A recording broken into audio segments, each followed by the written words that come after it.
Andrew Allen Matthews is a proud Mancunian artist from Northern Moor. He specialises in cityscapes of Manchester, Salford and beyond. And on his YouTube channel, he makes his paintings come alive by adding verse and social commentary. And he has just announced his work will be exhibited at the Salford Museum and Art Gallery, where he will be the inaugural solo artist of his Manchester and Salford by Night collection. I recently caught up with him for a chat, and we will hear some audio excerpts from his YouTube uploads. But first, Andy told me the interest he has received so far from around the world. I've had lots of interest from the artwork from up and down the country, and I've sold as far away to Jamaica and France, but mainly within the UK. Try not to send things abroad.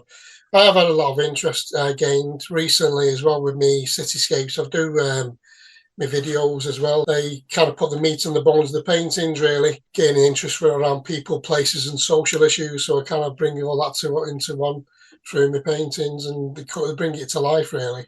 Salford dockers to shoppers, and back in the day, ships sailed in and out, 12-hour shifts, fist fights and fighting for work on the Salford docks. But there was fun and laughter too, it's true. Hard-working men, passing every day to bring booty in. From all walks of life, they had trouble and strife. They lived a hard life, but it was community and unity. In the winter, the cold freezing water cut you to the bone, but it was home to the dockers. Blood, sweat and tears through the years. With the cranes, hurdy-gurdy swayed this way and that, bringing booty in and out. A dangerous job, it was non-stop. The dockers have gone now, replaced by shoppers in the modern scene. Was it a dream from the industrial theme? So yeah, Salford dockers to shoppers, and back in the day, ships sailed in and out. 12-hour shifts, fist fights and fighting for work on the Salford docks. The dockers are gone now, replaced by shoppers, showstoppers. I love that. Salford dockers to shoppers. Yeah, that's what it is, exactly what it is, because it used to be a hustling, bustling place with all dockers bringing in booty from around the world and grain, oil, timber, everything like that. And then now it's all gone now. About 5,000 dockers lost their jobs. You'd never recognise it if you was to go back from the day to today. Just like many parts of Manchester, you can see skyscrapers popping up all over the place now. And we've got in that YouTube video, we've got your beautiful still picture. You've got the light in it, and it just looks a nighttime scene of Salford docks there, and then you've got the poetry as well on top of it. Are you a bit of a poet as well, Andy? I wouldn't. I'm not sure if I can call myself a poet. I would say more of a storyteller. I would say, because I think poetry is you got to, like Lem Cisse and John Cooper Clarke. They're real poets. You know, John Cooper Clarke is brilliant. I would say more of a storyteller. So what I'll do, I'll create my paintings. Sometimes I'll create my story and then a painting, but it's all linked together. The reason why I do my art, because I've loved art all my life. When my mum and dad was living in Salford, they took me to Salford Museum and Art Gallery when I was about 7 years old. I remember standing in the museum. There was this painting. It was huge, and it was like, imagine me, a little boy, standing in front of this painting. It was like a haunting skeleton figure in a snow scene with all wolves around him, with a pointing figure, and it was called Famine. Can't remember the name of the artist, but that was like, wow, look at that. And that's where my love of art came from. You'll often find me about 4 a.m, just painting away in my shed, doing something, but it gives me great satisfaction, and it helps me with my stress, because I've gone through mental health issues over many years. I went through CBT therapy because back in '96, I tried to kill myself, went through a lot of psychological problems, and for decades, I was trying to overcome that. I was hidden my stress from the world, because I thought of being prejudiced in whatever I did. But I've come to terms with my condition now, knowing that I'm on my tablets and they keep me on the straight and narrow. I can be a productive member of society rather than being a burden on it. I'd just like to bring people's attention to people like the homeless who have got lots of mental health issues themselves, and just trying to do the best I can. Do you get a buzz from doing the art? art? I definitely get a buzz from the art. It's when I've actually physically painting I'm listening to music and I'm dancing.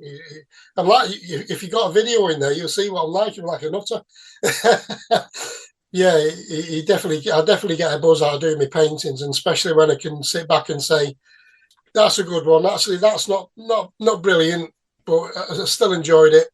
And I like putting them out on social media and getting people involved. They might not like my voice because I don't like my voice listening to it most of the time. No one likes their own voice. I don't. I certainly don't like my own voice.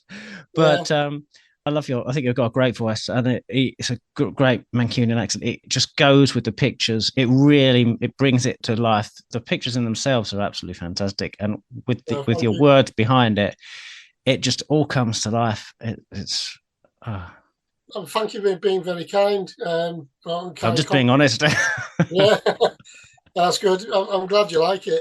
I hope other people like it as well. And like I say, if you go on my website, andrewalanmatthews.co.uk, I've got my homeless collection on there. It's got lots of videos about the homeless. I've also got cityscapes of Manchester, Salford, London and beyond. And they've all got little short stories to each painting. And some are good, some are not so good, but I think there's some classics in there. I like the Lower Turk's Head one, particularly, because that's a story about me coming out of a stressful job, meeting somebody homeless who's in any worse situation than me. The Lower Turk's Head. Homeless man wishes he were dead. Outside the pub on an autumn night. Cold freezing wet floor, he's hoping for more. Spare some change, mister, as he holds out his cup to the call centre worker. Yeah, he's finished for the day. Works in the Arndale Tower. Don't glower, it's an iconic tower. He's had a stressful day. Calls 24 hours a day. He just wants a pint at the end of his shift. Because he's a modern worker, he's no shirker, he's a hard worker. Looks at the homeless man and thinks, how can this happen, man? This poor man with his dog, he's down on his luck. Who gives a f***? So he puts his hand in his pocket and hands him some change. God bless mister, as he looks at his blister on his hand. He can't even stand. He's down on his luck. He's had hard luck. So the call centre worker says, it's all right, mate. He goes into the pub, orders a pint and drinks into the night. He thinks it could be me or anyone that's on the street tonight. A homeless life of trouble and strife. But he's got a life outside of work, a family, house and home. He's thinking of a long walk home at the end of the night on a Friday night.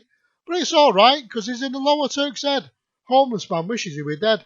Outside the pub on an autumn night. Cold freezing wet floor. He's hoping for more. That one is going to be at Salford Museum and Art Gallery to raise funds for Real Change Manchester, to raise funds for the homeless. Yes. Because I think we're only a few paychecks away from our streets ourselves. It's a story about me when I was a claims advisor coming from the Arndale Tower to meet homeless people on the street in Manchester. And it's kind of trying to tell a story of meeting people like this and trying to help them the best way you can. But, thinking, what can you do? So the best way I can do is try to help people is my way through my art.